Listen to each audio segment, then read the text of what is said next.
नमस्कार. मी गायत्री आणि तुम्ही ऐकत आहात द पर्पल चॅप्टर. आज आपण पॉवर ऑफ कॉन्फिडन्स या प्रेरणादायी पुस्तकाच्या शेवटच्या पण सर्वात महत्त्वाच्या अध्यायाकडे वळत आहोत. तो म्हणजे अशक्य वाटणारे शक्य.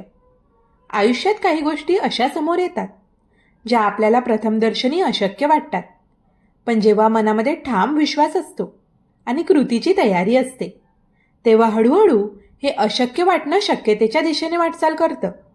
आज आपण हेच उलगडणार आहोत की अशक्य गोष्टी शक्य वाटू लागतात जेव्हा मन भरलेलं असतं आत्मविश्वासाने आणि आशेने.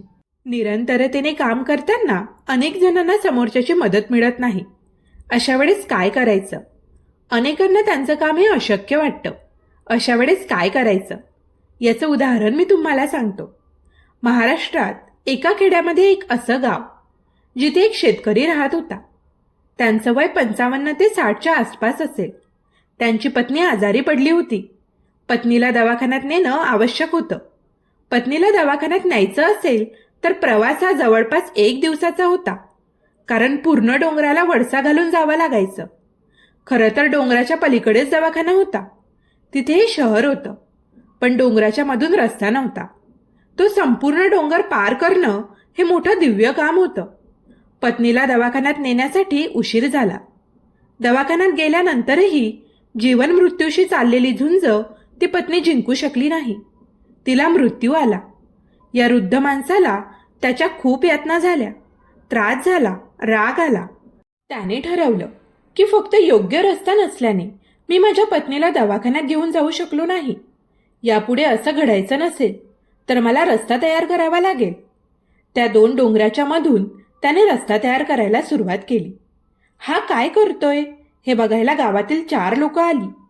त्यांना जेव्हा हे कळलं की हा माणूस रस्ता खणतोय, डोंगर पोखरणार आहे, त्यावेळेस सर्वजण त्याच्यावर हसून निघून गेले. हा मात्र निरंतरतेने कामाला लागला. रोज सकाळी उठायचा आणि कुदळ घेऊन तो डोंगर खोदायचा. अनेकांना वाटलं की हा एकटा काय करणार, पण अनेक दिवस त्याने निरंतरतेने काम केलं. तेव्हा त्याच्या लक्षात यायला लागलं की हळूहळू रस्ता तयार व्हायला लागला आहे.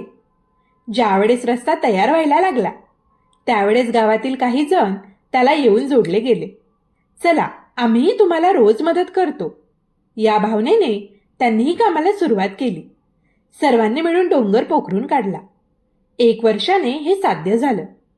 पण डोंगर पोखरून काढल्यानंतर मात्र संपूर्ण गावाला त्याचा फायदा झाला. संपूर्ण गाव आता शहरात जाण्यासाठी त्या रस्त्याचा वापर करू लागला. अनेक वृत्तपत्रांनी त्याची दखल घेतली. एक व्यक्ती जिद्दीने एखादी गोष्ट ठरवतो आणि निरंतरतेने काम केल्यावर काय घडतं याचं जिवंत उदाहरण समोर होतं. यशाची गुरुकिल्ली. निरंतरता ही खरं तर यशाची गुरुकिल्ली आहे. आपण ज्यावेळी कार्य करतो आणि जर ते मध्येच सोडून टाकलं तर जिथे आहे तिथेच कार्य थांबतं. विरोध असतानाही, कुणी मदत करत नाही अशा अवस्थेतही, तुमच्या कामाची चेष्टा होत असतानाही, अशा वातावरणातही निरंतरतेने काम करायला लागता.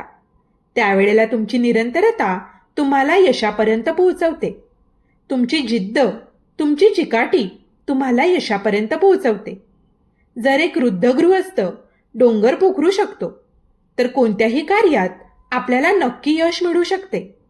फक्त निरंतरतेने प्रयत्न करण्याची आवश्यकता आहे. ज्यावेळेस तुमच्या आतमध्ये हे कार्य मी पूर्ण करणार हा दृढ विश्वास असतो, निश्चय असतो, त्यावेळेस विरोधसुद्धा मागे हटतात. चांगल्या कामाला विरोध होणार हा अनुभव अनेकांना असतो. याचं एक बोलकं उदाहरण मी पाहिलेलं आहे. पुण्यापासून 200 किलोमीटरवर एका लहानशा खेडेगावात एक मुलगी शिकत होती. 7वी पर्यंत तिला चांगले मार्क्स मिळाले. तिच्या शिक्षकांनी सांगितलं की तिला पुढे शिकू देत, पण घरातले मात्र म्हणाले की पुढे शिकून काय उपयोग. तिचे मोठे चुलते होते, त्यांनी पूर्ण विरोध केला. पण या मुलीने ठरवलं की मला शिकायचंच आहे. तिने लांबच्या शाळेत जाऊन 10वी पूर्ण केली. 10वी पूर्ण केल्यानंतर छोट्या शहरात जाऊन 11वी 12वी पूर्ण केलं. पण 11वी 12वीच्या पुढचं शिक्षण त्या शहरात उपलब्ध नव्हतं.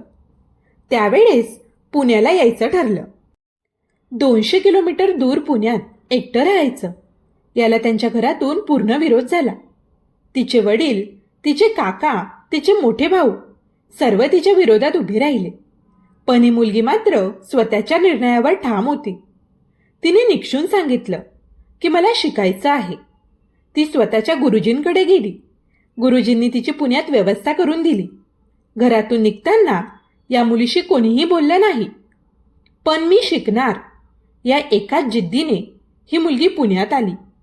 लहानशा केलेल्या व्यवस्थेमध्ये राहायच्या ठिकाणामध्ये ही राहायला लागली.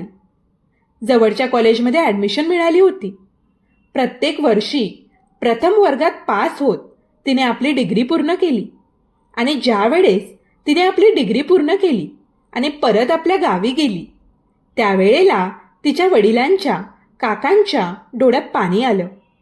3 वर्षा मुलीने निश्चय करून विरोध असतानाही ठामपणे आपली पावलं टाकली. या मुलीमध्ये हा आत्मविश्वास कुठून आला, हा दृढ निश्चय कुठून आला, हा प्रश्न मला पडला. त्यावेळेस लक्षात आलं की तिच्या गावच्या शाळेतील शिक्षकांनी तिच्या मनात हा आत्मविश्वास भरला. हे शिक्षक दर 8 दिवसांनी हिला पत्र पाठवायचे, फोन करायचे. तू करू शकशील हा एक विचार त्यांनी तिच्या मनात पक्का भरला. तो विचारच तिला तिचा दृढ निश्चय करण्यासाठी क्रमप्राप्त होऊन गेला. आत्मविश्वासाने कार्य करताना तुमच्या आत्मविश्वासामुळे समोरच्याच्या मनातही तोच विश्वास आत्मसात करायला तुम्ही कारणीभूत ठरता. समोरच्याच्या मनात हे बिंबवता की हे शक्य आहे, हे घडणं शक्य आहे. आत्मविश्वास ही केवळ भावना नाही, ती तुमचं भविष्य घडवणारी ऊर्जा आहे. आज आपण पाहिलं की जे अशक्य वाटतं ते ठाम विश्वासाने शक्य होऊ शकतं. हे पुस्तक इथेच संपतं, पण तुमचा प्रवास इथून पुढे सुरू होतो. जिथं भीती आहे तिथे एक पाऊल पुढं टाका.